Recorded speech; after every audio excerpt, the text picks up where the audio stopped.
After the party is the after party. And after the amazing Minnesota Vikings 2021 NFL draft, you get UDFAs. And there was going to be a land rush for UDFAs this year because it was a smaller draft class total. So there was going to be a lot of competition for the higher end names. And the Vikings were able to snag a number of UDFAs who had draftable grades on them. So it's awesome. And the Vikings, before the draft, had 62 players on the 90-man roster. They added 11 draft picks. And as of right now, they've signed 10 UDFAs, beep, bop, bop, a boop, 83 on the 90-man roster. Now, they certainly will add more UDFAs, and they potentially could sign a couple of veteran free agents. I'll still take Trey Turner. Why the hell not? And also, rookie camp is coming up next weekend, so there'll be a couple of UDFA tryout spots. And don't write off any of these UDFAs, right? Sure, they're long shots, yes. But of course, John Randle was a UDFA.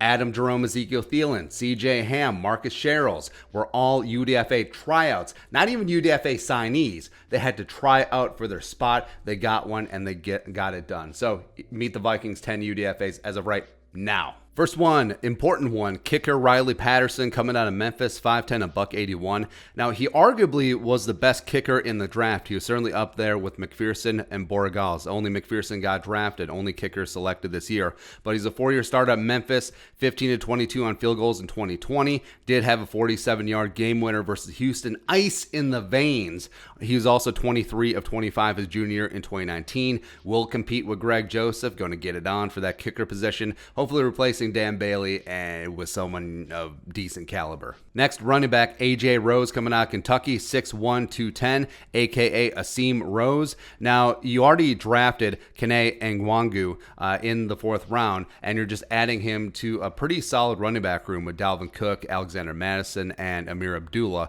But Rose is a solid and tough inside runner, something that the Vikings don't currently have on the roster. Career 1,971 yards on the ground for the Wildcats, 5.8 yards per carry, 13 touchdowns. Doves have experience in zone, but if you're going to use him as a hammer, use him as a hammer. If he makes the roster, that's going to be the niche that he makes. And he is a completely different 6'1", 210 than Ngwangu, where he's got strength, he's got power, where Ngwangu runs a 4.25 540, which is just ridiculous, man. And with Rose, I wouldn't be shocked if they just add some weight to him and try to transition him to fullback, just like they did with Zach Line, just like they did with Kerry Blossomgame, just like they did with CJ Ham, who was a tailback at Augustana. Also, the Vikings signed a trio of UDFA wide receivers. First one, Blake Proehl, coming to East Carolina, 6'1", $170. Yes, son of former NFL wide receiver Ricky Proehl. The Vikings are just cornering the market on sons of former NFL wide receivers, the UDFAs, whatever.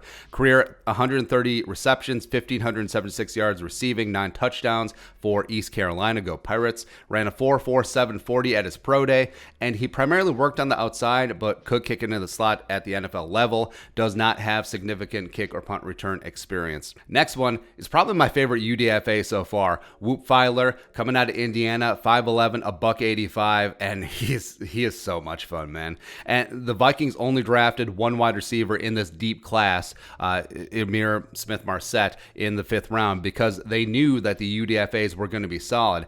And most draft analysts had a draftable grade on Philyor. Also, his nickname is Whop, not Whoop. Named because he loved Burger King Whoppers as a kid. Who didn't? Right? Fun and shifty slot receiver for the Hoosiers. Ran a 4.57 40 at his pro day, which was surprising because that's a lot slower than his film speed. He's got speed and agility all over the place. Big season was 2019, 70 catches, 1,002 yards receiving, 5 touchdowns. Also returned punts that season, but he's small, but he's tough, good hands catcher, and he's going to be a problem in the open field. He is the one to watch as the UDFAs go. Third wide receiver is Myron Mitchell, coming out of UAB Blazers, 5'11", $180. Does have extensive punt and kick return experience. Career 63 catches, 990 yards receiving, 7 touchdowns over 2 seasons at Birmingham.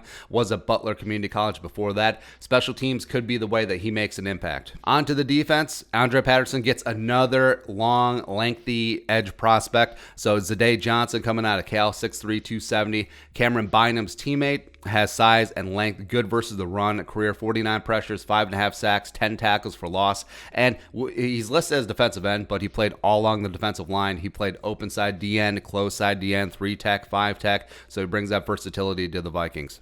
Moving on to linebacker. So Christian Ellis, coming out of Idaho, go Vandals, 6'2", 228. Fun story. He's the son of former Lions stud defensive tackle Luther Ellis. I remember him for years. He was always a problem. But he now coaches at Idaho, and his brother Caden also played at Idaho, was a 2019 7th-round linebacker picked by the Saints. And Christian Ellis ran a 4.57 40, also had a 35.5-inch vert at his pro day. Career 266 tackles, 21 tackles for loss, 4.5 sacks. Bit of a tweener, but could factor in as a strong side linebacker eventually and special teamer down the road. Next up, God bless the nose tackles, man. Jordon Scott coming out of Oregon, 6'1", 322, 4-year starter at the one tech for the Ducks. Squatty, has size, has power, career 110 tackles, 13 tackles for loss, 3 sacks. Arby's, we have the meat. And we talked about in the draft process, would love to come away with an extra nose tackle. Even though you do have Michael Pierce, you do have Diesel Dalvin Tomlinson. What's so wrong with size, man? And picking him up as a UDFA, maybe he makes the practice squad. I like it. Next up, a guy who's quickly going to become a fan favorite, mainly because of his name, Tough. And yes, he is tough. Tough Borland coming out of the Ohio State University, 6'2", 229, a career 229 tackles, 19 tackles for loss, 6.5 sacks, 3-time team captain in Columbus, and he is the epitome of heart and hustle. And he's not the most gifted athlete in the world, did not test especially great, but would not be shocked if he eventually made the roster as a core special teamer. Heath Farwell 2.0, baby. And lastly, number 10, long snapper Turner Bernard, San Diego State, 6'1", 235. Now, I don't pretend to have any insight on long snappers, but Andrew DePaulo, the guy who came in and saved us last season, is going to be 34 years old in July. Needs some new blood at the position. Ahead. So far, 10 UDFAs. There will be more, but notice no offensive line. The Vikings did draft 2 offensive linemen, of course, Christian Darrisaw, Wyatt Davis. No quarterbacks, because then you remember, oh yeah, they got Kellen friggin' Mond, baby. So no traditional Spielman UDFA quarterback, because you have 4 on the rooster with Browning and Stanley and Mond and Cousins.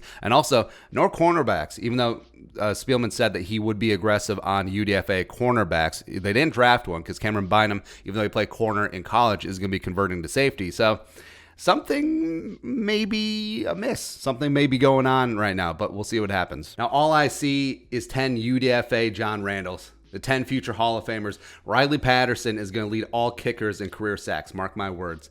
But your thoughts, Vikings UDFA so far? Let us know in the comments section below. Subscribe for daily Vikings takes. Want to support that work? Post on the Venmo. But until next time, Skol, production value.